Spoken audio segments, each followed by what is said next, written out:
Bonjour à tous, Tendance Ouest, toujours en direct effectivement du marché de Noël de Rouen, au pied de la cathédrale. Chaque vendredi, on se déplace auprès de ceux qui rendent plus belles nos fêtes de fin d'année. Venez nous voir, évidemment, on va rentrer dans le vif du sujet. On se fait plaisir en général à Noël. Les belles huîtres de Saint-Va, de Veul-les-Roses, les Saint-Jacques de nos pêcheurs normands. Et puis en Normandie, on fait aussi du chocolat et du bon. Florian Saboureau, bonjour. Bonjour. Vous êtes chocolatier chez Le Cacaotier, 6 boutiques en France, à Rouen, à Honfleur, à Paris et à Saint-Pierre-les-Elbeuf dans l'agglo de Rouen. C'est là que vous faites toutes vos créations finalement. Oui, en effet, c'est là que tout est créé de A à Z. Alors vous êtes un créatif, qu'est-ce qui vous inspire, qu'est-ce que vous faites à Saint-Pierre-les-Elbeuf?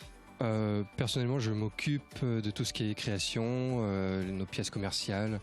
À Noël, par exemple, on a fait des pingouins, tout ce qui est montage, comme des sculptures, par exemple. Alors Noël, on imagine, c'est vrai, c'est un temps fort pour le chocolat. Avec Pâques, évidemment. Voilà.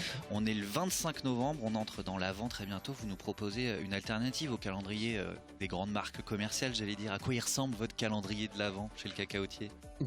Nos deux calendriers, en réalité, ils sont dans le thème actuel. On a travaillé sur la banquise.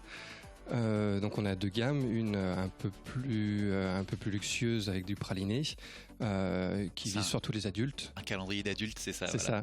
ça. Et une un peu plus pour les enfants, encore une fois dans le thème de la banquise. Donc ce sont surtout des fritures en chocolat noir et chocolat lait assez rondes pour que ça plaise à plus de palettes possible. Donc on a une gamme en noir, une gamme en lait, et puis il en reste encore pour ceux qui ont pas acheté leur calendrier. On l'a dit, il y a 6 boutiques en tout, Rouen, Honfleur pour la Normandie, Saint-Pierre-les-Elbeuf. Qu'est-ce qu'on y trouve à cette période de l'année, à part du coup ce calendrier de l'Avent? Les produits phares, c'est quoi? La papillote, ça marche toujours? La papillote, on l'a conditionnée différemment, mais la papillote traditionnelle, non, on la fait pas trop. On travaille surtout en ce moment sur des pièces commerciales, comme j'ai dit, sur la banquise, des boules de Noël garnies, des pingouins qui sont, je dois l'avouer, assez mignons, qui devraient plaire à tous les enfants.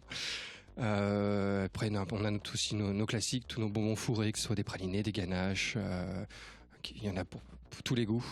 On l'a dit, hein, vous êtes le créatif de l'équipe, vous préparez toutes ces créations très à l'avance. Vous travaillez déjà sur Pâques pour l'année prochaine? Oh oui, c'est un peu secret, mais c'est déjà en prototypage, on va dire. Bon, des belles surprises à venir alors. Merci Florian Saboureau, chocolatier chez Le Cacaotier, entreprise de Saint-Pierre-les-Elbeuf près de Rouen. Bon, à 11h c'est dur comme interview hein, pour ceux qui nous écoutent et qui auraient déjà un petit creux. Le calendrier de l'Avent, en tout cas, c'est un moyen aussi chez vous de consommer local pour les fêtes. Merci, belle fête de fin d'année. Tendance Ouest en direct du marché de Noël de Rouen. On se retrouve à midi. Juste après le journal, on vous livrera quelques idées cadeaux pour les fêtes. À tout à l'heure. Tendance Ouest.